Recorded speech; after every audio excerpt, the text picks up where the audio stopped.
Hey, what's up, everyone? Welcome back to the Fat Muscle Project podcast. I'm John Gorman, one of your hosts today. We got Lisa Franz in the house. Lisa, what's going on? How are you? I'm very well, thank you. We are having a lovely sunny day here in Colombia, and we're one of the lucky ones who did not have to go through daylight savings a couple of weeks ago, so I can't complain. I tell you what, I don't know what it is. I wish we just do away with it, but we're not going to spend the podcast bitching about that because I will. Like I'm over it being dark at freaking 5:20 or something outside. So yeah, it's nice that you don't have to go through that. So uh, Agreed. we've got a great topic today. We sat and talked about this quite a bit before we hit record on our laptops here. And this is going to be a fun one. But before that, we've got some news that we want to let people know about. Now, we're not going to tell the people the topic, tell our people the topic that we're going to talk about. But the Fat Muscle Academy seminar is, by the time this episode drops, it'll be live. So the link to the Fat Muscle Project podcast and everything is in the show notes. You just go to fatmuscleproject.com. You'll see the flyer for this Fat Muscle Academy seminar. It's January 13th in Springfield, Missouri. We're going to have Cliff Wilson, one of the best coaches on the planet. Same with Jace Lopez. He's going to be there presenting. Lisa and I are going to present together, and we're going to attempt to do a podcast recording, but also a lecture and seminar at the same time. So that will be fun. We can't promise it's going to be a podcast, but it will be fun to see that in person. So we're going to tag team up and do that. It's going to be a blast. And this event will sell out. All the events normally sell out when you have a panel like that. We're gonna have a huge Q&A with all of the coaches, people like Pete Fitcha and Ryan Irwin. The list goes on and on. Open gym. We're gonna feed you guys with a catered lunch as usual. We'll have draw prizes. It's just a blast. And tickets are $99. Like we don't even this isn't about making money to us. Like, yeah, we need to be able to help pay for some of it, but I tell you guys, we lose money every single time we put this on because we just want it to be a great experience. So come on out, click in the show notes, send us a message if you have questions, but it's going to be a blast just being around other like-minded individuals. So that first and foremost is coming up. And Lisa, you're going to be flying in. So I'm very excited. Yes, very, very pumped to come to Missouri. yeah, we're Missouri. Yeah, it's going to be cold as hell too. So be ready. Yes. Um, what about you? What's a win that you've had the last couple weeks that you want to pass on to people? Yeah, I was trying to think of this. So two things came to mind. The first one being for the first time, I'm really able to see and actually also have a good connection to my glute medius, which might not sound like a lot to most people, but it's like being able to actually differentiate. Oh, okay, cool. This is that part of the glute actually working, versus just the glute in general, which was progress for me already. Because I think on one of our other podcast I mentioned as a win that my mind muscle connection to my glutes are improving or is improving, but now I can actually like, oh, okay, this part, that part. So I think that's really cool and just is a whole different experience for someone who used to just focus on lifting more weight as Yeah. opposed to what am I actually engaging and what muscle am I actually growing. So that's one part, and the other part was that I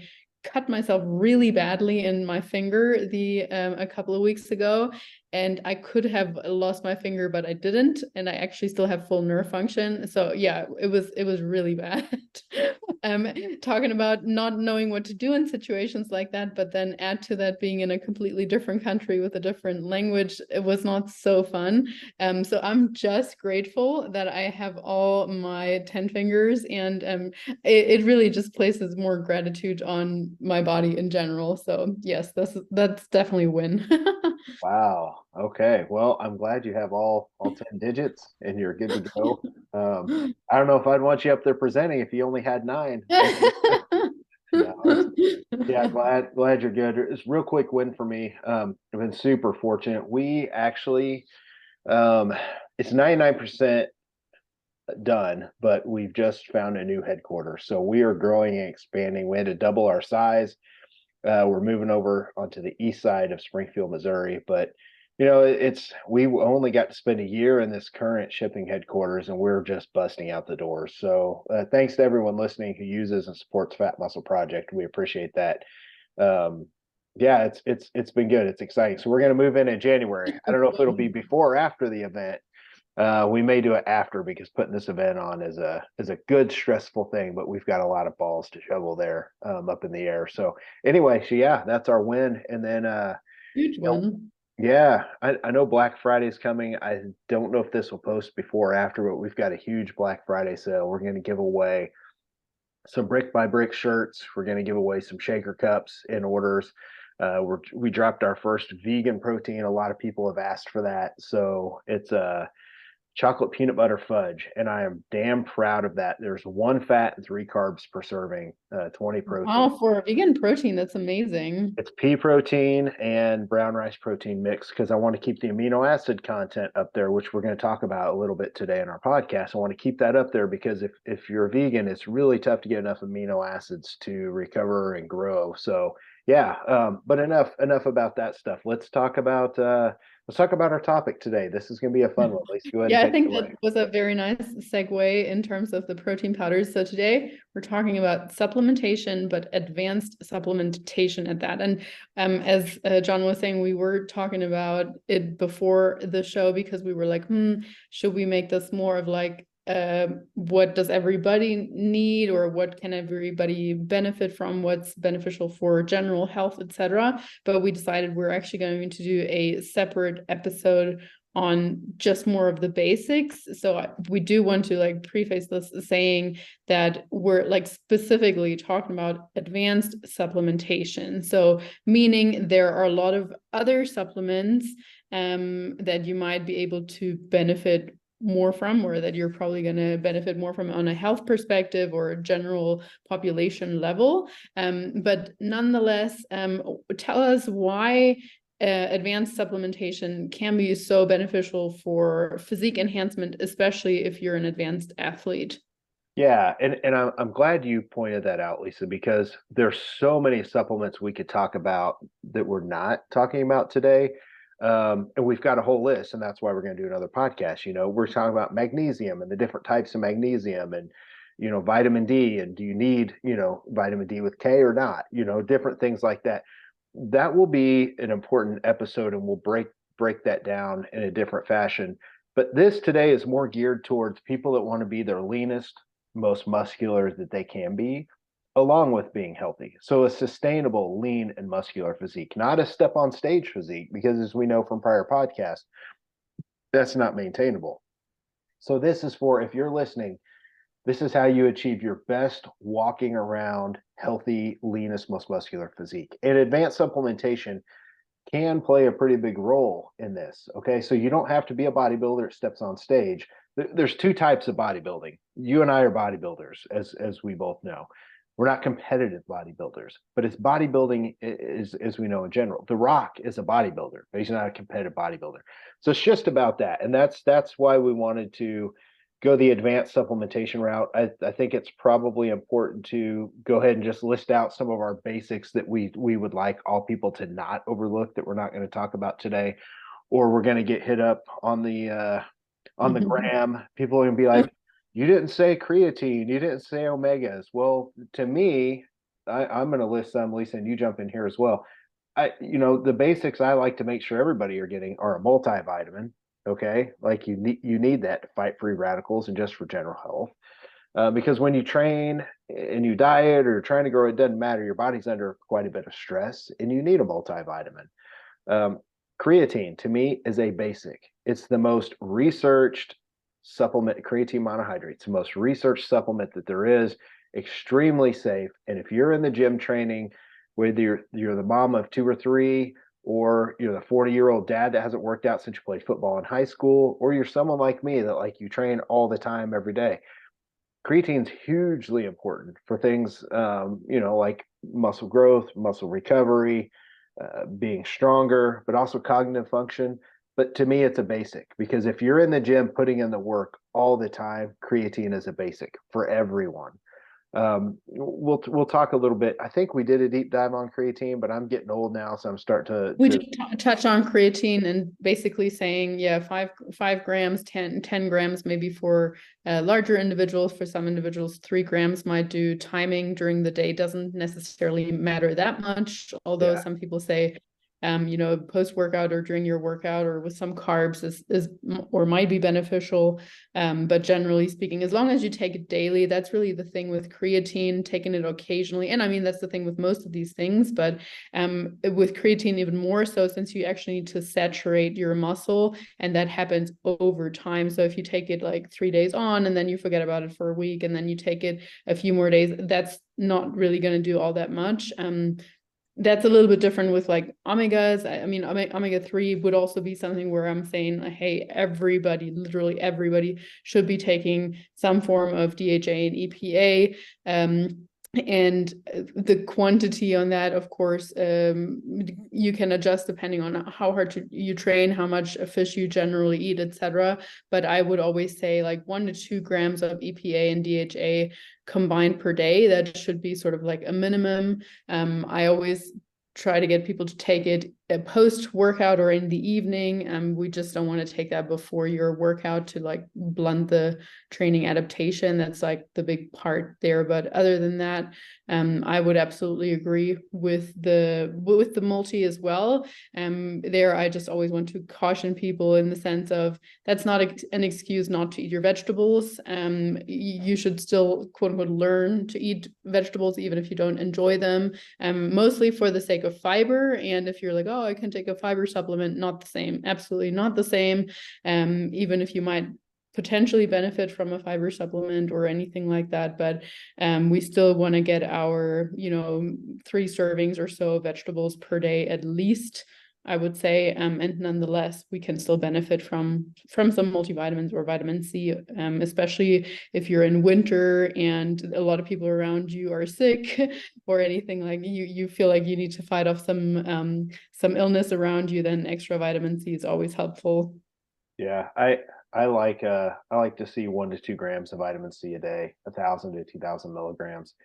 Just in general, it's an antioxidant. If you take too much vitamin C, though, you're going to be running to the bathroom. I don't think people realize that it can act like a diuretic as well, but you can also get diarrhea. So it seems to be that 1 to 2 grams is about perfect. That's what I take every single day. And then finally, one other basic that you and I have listed here, Lisa, is whey protein is king, but I just put protein powder. I think you and I both agree on this. Whether you're vegan or not, it doesn't matter. Just take protein powder. To me, is a basic because it allows you to space out your protein feedings, which is what we want. You don't want to eat twice a day. You want to eat 3 times as a minimum. I'd rather see somebody eat 4, 5 times a day. Really, if you want to eat 6, that's fine too. But you want to space your protein feedings out.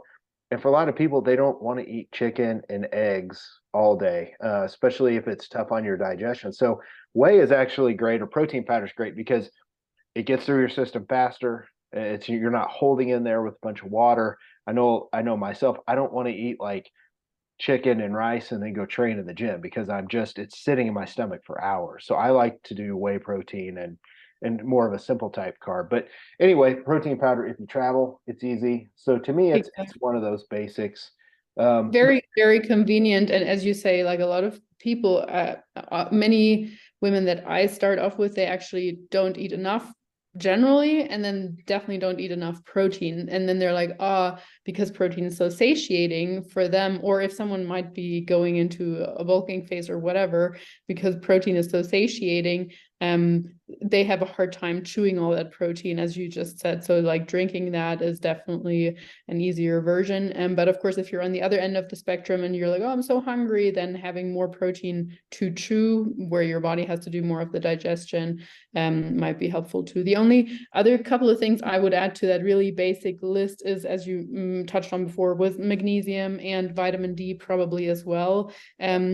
But yeah, aside from that, we'll touch on other things like vitamin B versus B12 or B complex, or things like that in a future episode, or calcium, etc., for health, for longevity. But yet, let's get more into the advanced supplements that we were talking about in terms of physique enhancement. So we wanted to start with EAA, since that also links nicely in with the protein powder. So maybe you can explain to us why that still is beneficial or might be beneficial, in which cases, and also maybe why BCAAs are not on that list, because it's still a preconcept. Like some people are still like, oh, I'm taking my BCAAs, but why are we actually saying EAAs, if anything?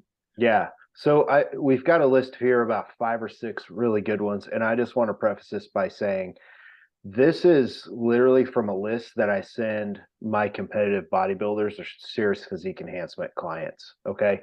This is for, if someone's never trained before, I'm not going to hit them with all these things.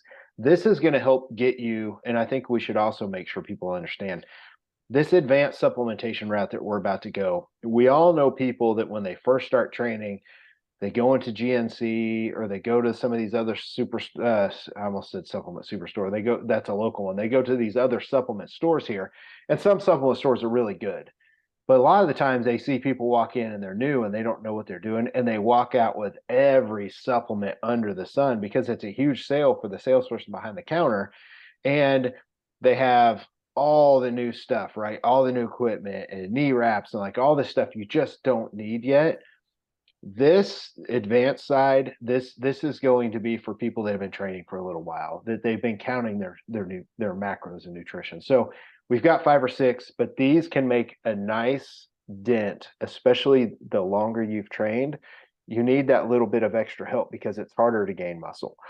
So the first one is, like you said, essential amino acids and intra-workout carbs together. To me, is I like to see that together. And what that is people are going to have amino acids during their training, and they're going to be drinking liquid carbs, so powdered carbs. And I've been doing this with athletes since 2010, 2011, where I used to just have them take Gatorade powder and mix BCAAs with it, right? Branched chain amino acids.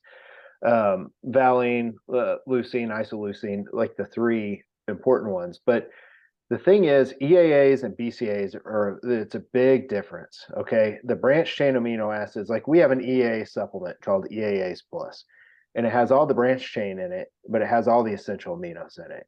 And what happens is leucine is the branched chain amino acid. When you take that in, that turns on muscle growth. It turns protein synthesis on. So imagine that we're in this giant building and we're in it. All the lights are shut down and it has a bunch of machinery and we're going to build something in there, right? So if you walk in and you flip the switch and the power on, that's leucine. It turns the power to the building on to where you're going to be doing all the building, right? All the work. The problem is it only turns it on. Now you need something to fuel that. So you need a bunch of workers to get in there and make the work happen, right? So all the other essential aminos, they help fuel the process of protein synthesis. Carbohydrates help fuel the process of protein synthesis. Fats even do, just not as well as carbs. So you can turn it on. Whey protein's high in amino acids, chicken's high, beef's high. You can eat these things and it turns it on, but then you need a fuel source to help fuel it. And the best fuel source is carbs, but those other essential amino acids are very important. So it's not just about turning it on, you want to fuel it. So during training, in the trenches, there hasn't been a ton of research on this, but nutrient timing there has been. You will have better workouts. So when you take amino acids and you combine them with intra-workout carbs, things like dextrose, maltodextrin, cyclic dextrins, that's what we have in our performance fuel product. 20 carbs for women, 30 carbs for guys. Mix that with 1 scoop of essential amino acids. When you drink that during your training, you're going to recover between your sets faster.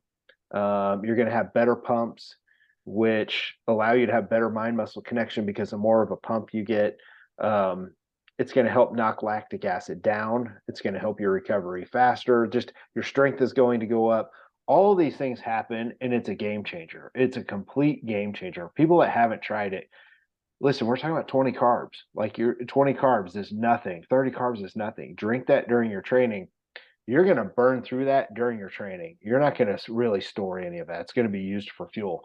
And it just helps take your training to the next level, which is very important when you're someone trying to gain muscle or when you're dieting down. All my athletes do it dieting down because your insulin sensitivity is the best around the workout. When do you think you're going to burn through those carbs better? 6 hours after your workout or during your training, right? So I like to make sure I always put intra-workout carbs there.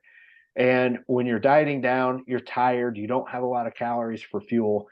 To have that during your training will allow you to keep having really good training sessions. It also helps knock cortisol down, right? Because we want to do that around training. It's going to come back up because you can't eliminate it, but it just helps do all these things to help you have better training sessions, which will lead to holding on to more muscle or putting more muscle on if you're in a growth phase. So, I BCAA. think that's some really good points. I really like that analogy in terms of what leucine does and why we still need all the other branch chain amino acid, but also essential amino acids. In terms of the intra workout carbs, absolutely, I think it from a scientific point of view makes 100% sense. I would say if someone gets really hungry in a dieting phase, I would possibly consider pulling those intra-workout carbs out and have them eat those 20 grams of carb. Because I mean, let's say like a really tiny physique or bikini athlete, you know, she might have 100 grams of carbs or less or whatever at the end of her dieting phase, and therefore 20 is a lot. Yeah. Drinking 20 that you don't actually feel, that's a lot. So in those instances, like I totally agree that that can definitely still help her get better workouts in that instance, or help retain muscle mass, etc. But yeah, if someone gets to the point where they're like just really hungry and complaining of that, I would possibly consider pulling those out. And in terms of the EAAs, I think specifically from what I've heard, again, we're not saying that anyone needs those, especially if they're hitting their protein, etc., and are dialed in with their calories and macros in general. But the EAAs, they just, as you said, take it to the next level. I think especially if you do work out somewhat fasted or Good point. like and especially also for vegans. You touched on vegans earlier. For them, I would actually almost recommend like having EAAs with all their meals. Why not? Because at least you're ensuring that they're still reaching or getting all the essential amino acids. And even if they have, let's say, just broccoli and maybe tofu in their meal or whatever, like, or you know, at least with the EAAs, if you're sipping on the EAAs and while you're having your lunch there or afterwards or so, you're still rounding off that profile. Again, we're talking about like an insurance policy here and where we're taking things to the next level. My only other question to you would be, with the EAAs, do you have your athletes track that in terms of calories as well? Yeah, I don't. I just tell them to take one scoop because it's really hard for those to interrupt fat loss. It's really hard. I mean, you would have to take in a massive amount, and I've just never seen it be an issue. One other thing I would actually 100% agree with that. Like, I have never had anyone track their EAAs. Of course, intra workout carbs, yes, but the EAAs, I would also not count any of that towards your protein target or whatever. So yeah, I just wanted to double check. one last thing on amino acids. Check the label on stuff. I'm a huge believer in fermented amino acids. They're much higher quality, and if you look at some of the cheap amino acid products on the market, I'm not going to name names. All you have to do, and there are a lot out there, they're made out of duck bone and feathers, right? Like they're actually, yeah, it's just, if you think about it, it's like, ugh, really? We went with fermented. It cost us more money. But it was a really, like, the testing on it was really good. We went with those because the quality is just so high, because that's what we do.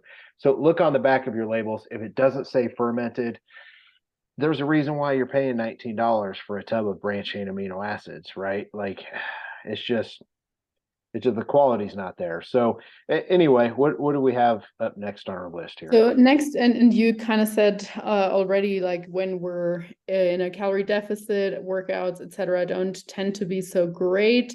And of course, with longer periods of dieting, other things come along, like just generally hormones going a little bit down the drain, or just in general, as people get older, they might have issues with low testosterone levels. So another thing that we listed here was testosterone boosters, and maybe you can talk us through what sort to look for, what kind of dosages, and who you'd recommend that for or who you wouldn't. Yeah, I can say right now, there are so many experts out there, and a lot of them I'm really close friends with, who constantly say natural testosterone boosters don't work. And I challenge them. I'm challenging them now on the podcast. I challenge them all the time. The problem with the research with testosterone boosters is they don't control for cortisol. Okay. Cortisol is the number one thing. It's like saying if you're going to track a study that has to do with muscle gain, but you don't track the nutrition. Basically, you just have a bunch of people going in there and training and doing a program and all this, but you're not tracking nutrition. So the people that gained made great progress because they're eating enough protein and they were eating at maintenance or higher, right? But if you're not tracking that, what about the other people that aren't eating enough and they don't quote unquote make any progress? Well, if you're not tracking the nutrition, how the hell are you going to know if it's accurate? So here's the thing with natural testosterone boosters. Researchers come out all the time because the research says it barely works. Sometimes it works, it doesn't. They're not controlling for cortisol.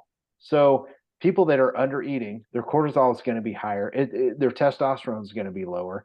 A good testosterone boosters, and everybody knows that I make Hormone Optimizer. I designed it for my clients, but I don't want to talk about that product in general. I want to talk about the ingredients that make something important, because if somebody wants to do this piecemeal, they can. It's what I was doing with my athletes for years before I even had the product.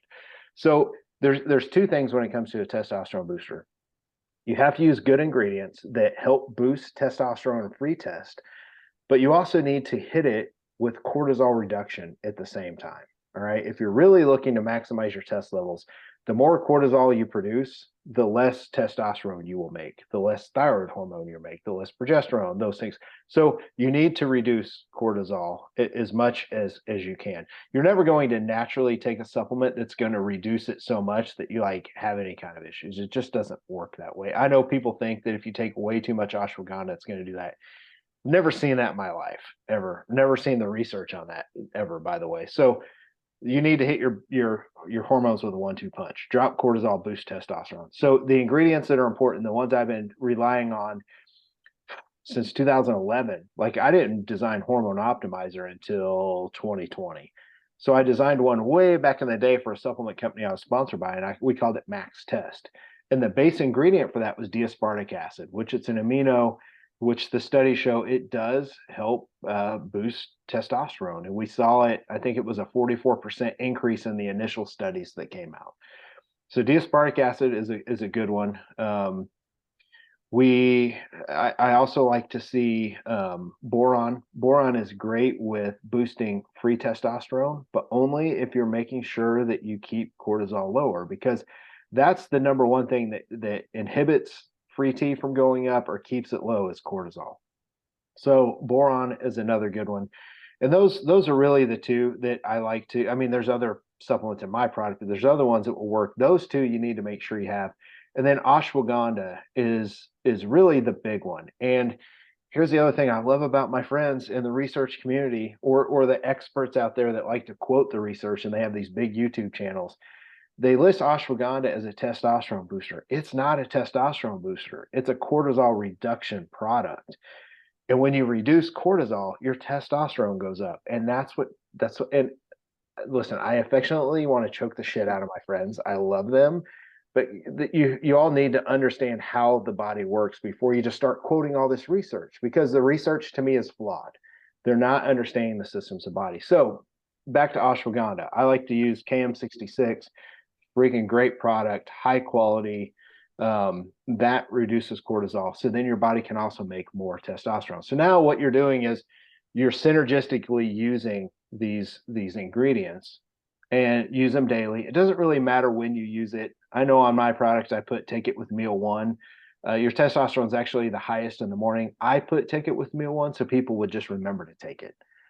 You can take it anytime. If you're having trouble sleeping, take it at night because the ashwagandha is going to help drop your cortisol and you get a little bit better sleep. And your testosterone is the lowest at the end of the day. All in all, it's kind of a net thing. Just make sure to take it every day. But that's the breakdown on testosterone boosters. And as people know, I've posted my clients' labs left and right showing really big increases. And it's like I've got a friend, I don't want to say who he is because he's a real close friend of mine, who runs a physique enhancement lab at he's a very well-known physique enhancement researcher. And we've talked about doing a study on hormone optimizer.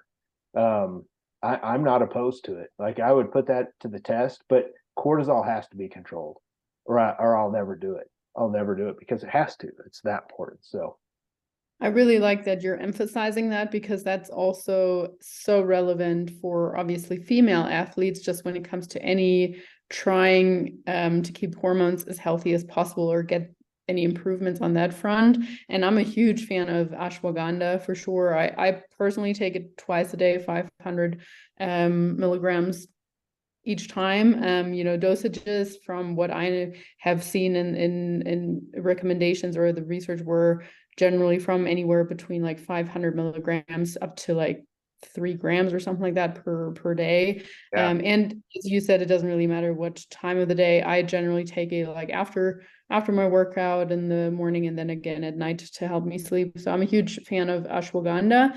Now when it comes to the testosterone recommendations, so I like that you pointed out there the fact with the having labs done, because I think that there are also a lot of maybe young athletes or just generally men out there that might think, oh, how can I fast track a little bit? But their testosterone is actually in a really great place, naturally speaking.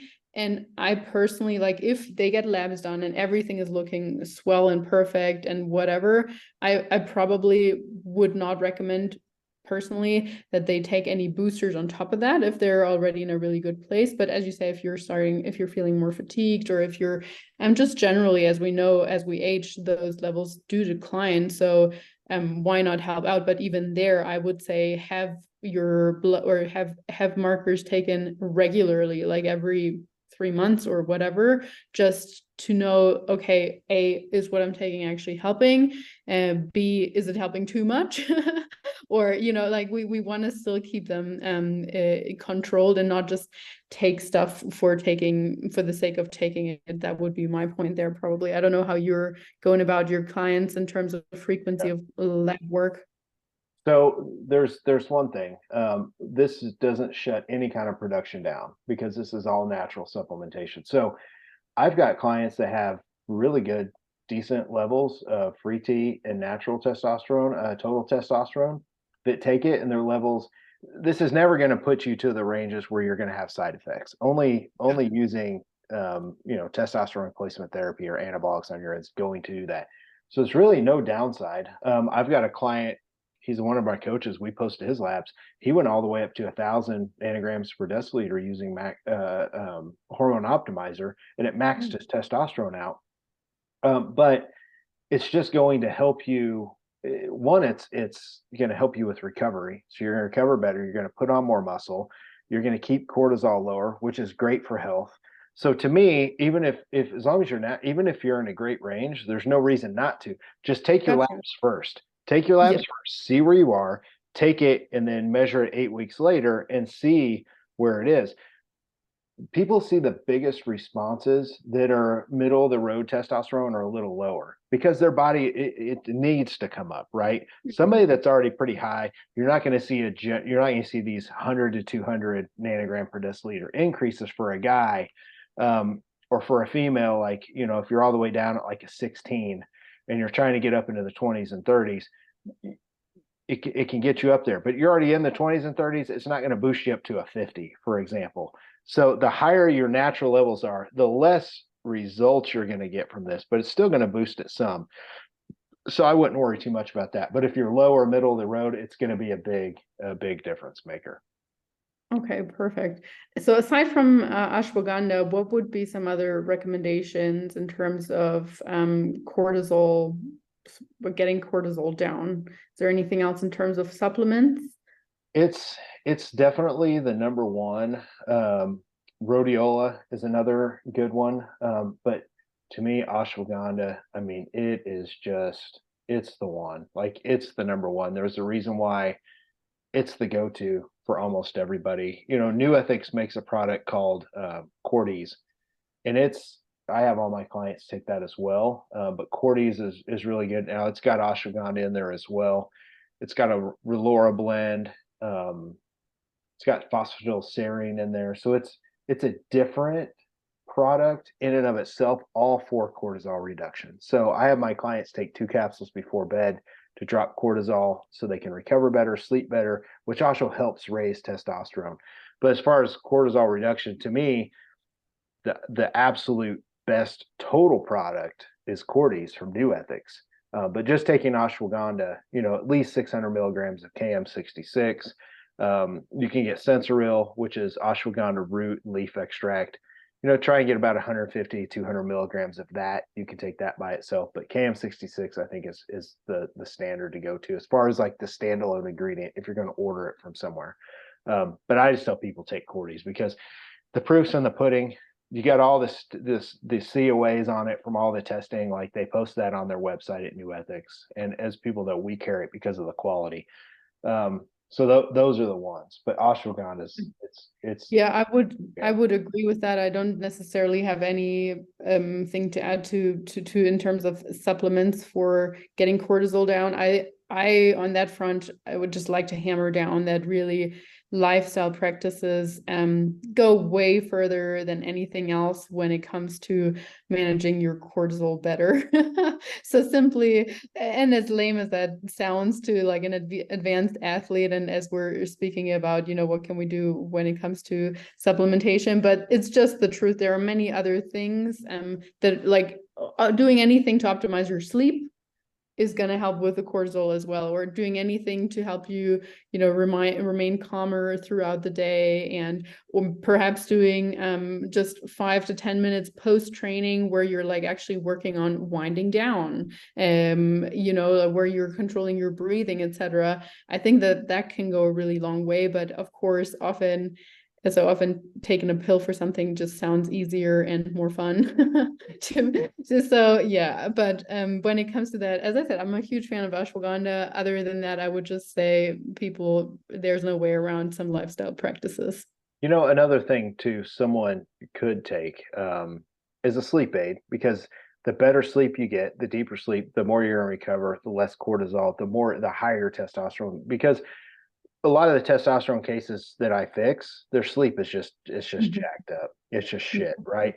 So a sleep aid can help. But when you're looking at sleep aids, one of the things that can help chill you out is GABA. And that's in, we have a couple different sleep aids that we recommend. I've got one that doesn't have GABA, and it's basically a melatonin based product. And then we also carry Jason's from New Ethics called Relax Liposomal, and it has melatonin and GABA and some passion flower in there. But GABA, it chills you out. So like when you take it about an hour before bed, GABA helps relax you. It helps chills you out.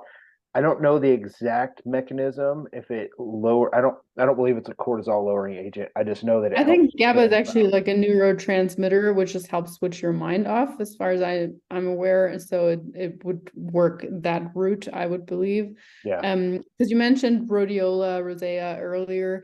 I have heard it being recommended more and more recently as well, but more in the sense of potentially aiding like muscular endurance. So, if we're Right. doing hypertrophy training, etc., even in that higher rep range, like 15 to 20 sort of thing, it's meant to just help you be able to go harder for longer type of thing, as opposed to actually working with the cortisol on that front. But yeah, I mean, anything that helps us get more out of our training, I guess.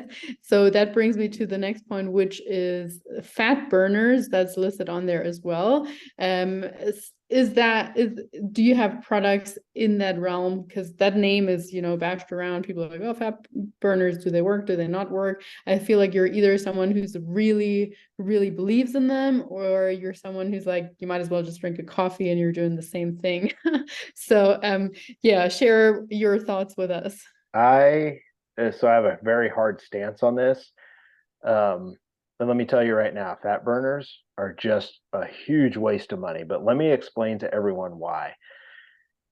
I could build one right now. I could build the world's best fat burner on paper, and I would sell so much of that shit to my customers and to everybody listening here right now. And I would sell my soul and just promote it. And listen, I will never do that. I've been on record. I will never do that. Here's why. My good friend from the University of South Florida, Dr. Bill Campbell, one of the best researchers in the world when it comes to physique enhancement. He made a post a few years back, and they did the research on some popular fat burners. I'm trying to remember back. I don't think he named the actual fat burners. I don't think he would do that. But generally, you see fat burners are all mostly have the same ingredients, right? Lots of stems, green tea, like all, basically everything legal that you can take, yohimbine, like the whole 9 yards. And why some of these ingredients do help with fat burning, like yohimbine HCl. It can actually help with some stubborn fat.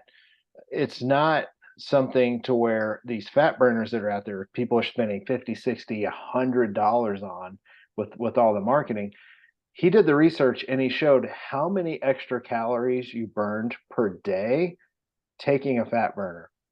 Lisa, I was blown away. I don't know if you've seen the post. Can you just want to take a guess how many extra calories you burned? I mean, you're prefacing it in a way that it was probably very, very Right. little. Right. So I don't know. I don't remember the exact number, and I'm a numbers guy, but I remember it was like between an extra 20 and 30 calories a day. So here's the thing. If you're going to spend all that money on that, you're going to burn the thermic effect from the fat burner, which is mostly the stems, is going to help. Maybe you just moved and you fidgeted more and you burn an extra 20 to 30 calories, right? Here's the problem. A lot of these quote unquote fat burners, they're so high stem. What's going to happen is they're really going to start to tax your adrenals. You're going to see cortisol start to go up a lot more, which means you're going to lower thyroid hormone over time. You're going to make less testosterone. You're not going to be as recovered. Your sleep patterns can be vastly interrupted, which is a whole shit show cascade that we've talked about with hormones. So fat burners, to me, people use them and especially abuse them. They can actually lead to more stalls.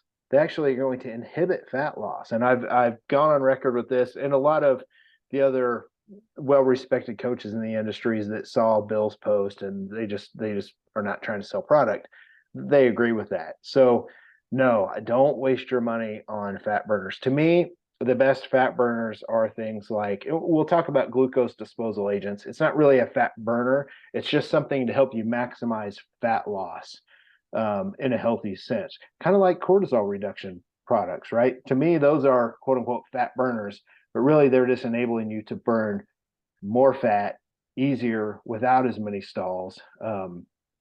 So yeah, that's kind of my take on fat burning. I would, as I was alluding to earlier, I would add like caffeine to that list as the only thing that I personally recommend as a quote unquote fat burner. Even just for the reason that it might, again, only if it doesn't inhibit your sleep, so only in the morning ideally. But if it gets you to work out harder or fidget more or be able to get your steps in, etc., as opposed to just wanting to lounge around because you're on such low calories, and of course you feel that you're getting warmer, and so that it might increase your movement as well. So that would be the only thing that I would add on that front. But yeah, let's talk about glucose disposal agents. Why would you add that to that list, or how does that work? So glucose disposal agents are very, very interesting products. We'll talk about, supplements, right? There's medications like metformin that work really, really well, but glucose disposal agents are basically, so when you're in a fat loss phase, some of the things that can block fat loss, either shut it down completely or somewhat block it, are insulin and higher blood sugar, right?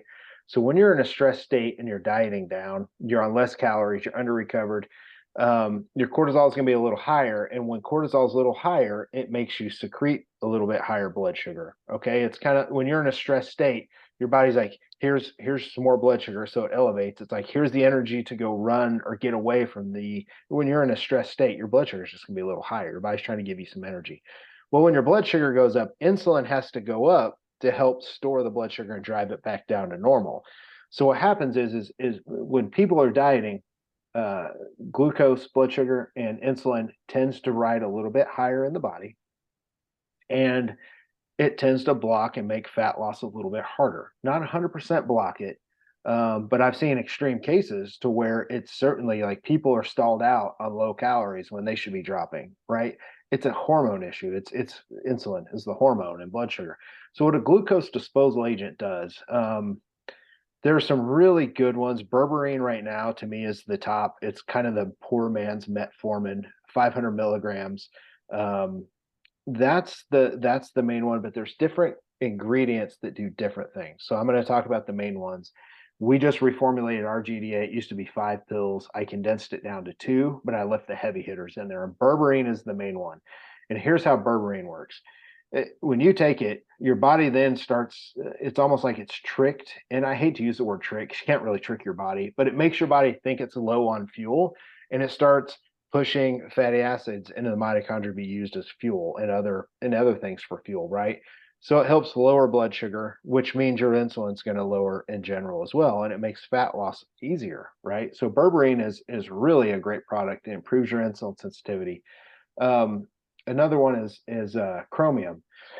Excuse me. Chromium is basically the cofactor to insulin. So when you eat a carbohydrate meal, to store that and your blood sugar goes up, you secrete so many, so we'll just call them units of insulin, right? And I'm just going to throw a fictitious number out there, so don't get stuck on this because it's not even real.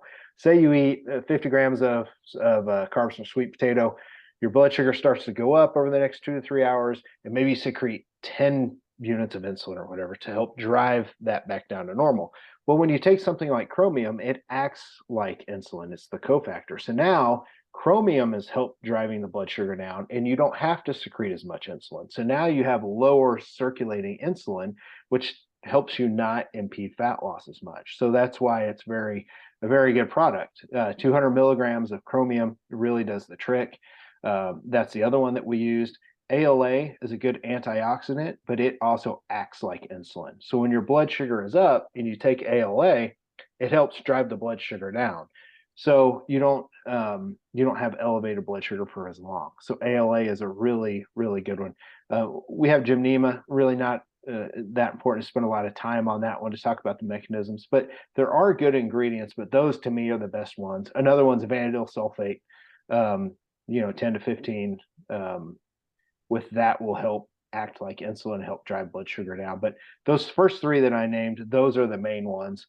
And what just happens over time, it allows you to utilize the carbohydrates that you eat better, keep your blood sugar more stable, in a better place, and keep insulin lower. And when I say low, I'm not talking about we're lowering your insulin to where you go hypoglycemic. I'm talking about keeping it lower at kind of a baseline level. And it just makes fat loss easier. It's just the way the body works. Not a ton of research done because, again, not enough stuff's controlled in these studies when it comes to things like glucose disposal agents. It needs to be a very controlled environment in the way things are measured. So I've tested these with a glucometer. I can't tell you how many times I've poked my finger testing eating, a white potato with a GDA and a white potato without. My blood sugar may spike up to like 250 without it, and it might spike up to like 160. Taking a glucose disposal agent. So it just goes to show like they work. You just have to get ones that are really high quality. Don't use cheap stuff. Don't use Walmart GDAs. They actually came out with some for a while. Not a big fan. But that's how GDAs work. Yeah, I think there's actually more and more research, especially on berberine. So that's the one that I usually tend to recommend if we're going for that. And of course, as I always like to also recommend lifestyle things, going for a walk after a carby meal Yes. Great way, great way to help your body deal with that glucose better, even without a GDA. But only other question I have on that front is, would you recommend that even if someone's in a gaining phase or off season generally, or mostly just for fat loss phases?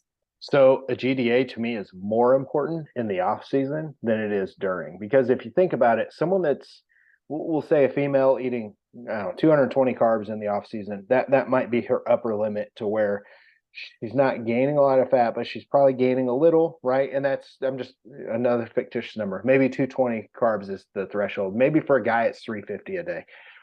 When you're eating that many carbs in your training, your muscle cells, it's kind of like a fuel tank. It's mostly topped off. It's mostly full of carbs. So when you train, you deplete. When you walk around and do stuff during the day, it depletes a little in your liver. But what happens is when you go have a high carb day or a free meal, your cells are so topped off with glycogen, all the excess will be stored as fat a lot easier. So taking a glucose disposal agent helps your body do all the things I just talked about. And when you're training, your insulin sensitivity in your muscle is so much greater. You're going to store glycogen there with priority. So it's a good idea to take GDAs, especially in the off season, because you want to stay as lean as you can, healthy, stay as lean as you can without gaining too much fat. So I'm a big believer in GDAs with every carb meal, just to keep that insulin just a little bit lower. Awesome. I think that's very helpful. And yeah, going from carbs to the topic that we have coming up in the next episode, which is, and it sounds very basic, but I do want to go more into detail than what it sounds. The topic is dietary protein really that important? I did put that as our next topic because, well, A, we might also have some beginners here listening to this, and B, there are studies, etc., thrown around where it's now saying, okay, 0.6 grams per pound of body weight is totally sufficient, and blah, blah, blah. You hear all these different things. So I just want to really dive into protein, what's too much, what's not, etc., and that's going to be coming up. Yeah, that'll be a good deep dive because we'll get advanced on that. I mean, we can talk about all the different, types of dieting too that require lower proteins. So like I'll talk about how I set up a ketogenic diet and how there's lots of different ways with the research to set it up, but I found a way that works really, really well. Or you've got someone that's trying to put on as much muscle as possible, or you got someone that has digestion issues. So like we can talk about all of it. That's going to be a fun one. So all right. Well, that's been a great topic today. I hope you guys enjoyed that. Again, check out the show notes. If you want to get tickets to the Fat Muscle Academy, come visit with us. It's going to be fun. Like we're going to have a huge giant workout that night at the gym, open to everybody. It's free of charge, of course. You can train whatever you want, train with whoever you want. I'm going to try and get our famous Hertz donuts there for everybody to have after their workout. So it's going to be a blast. Once again, from Lisa and myself, we're out of here. See you guys. Thank you.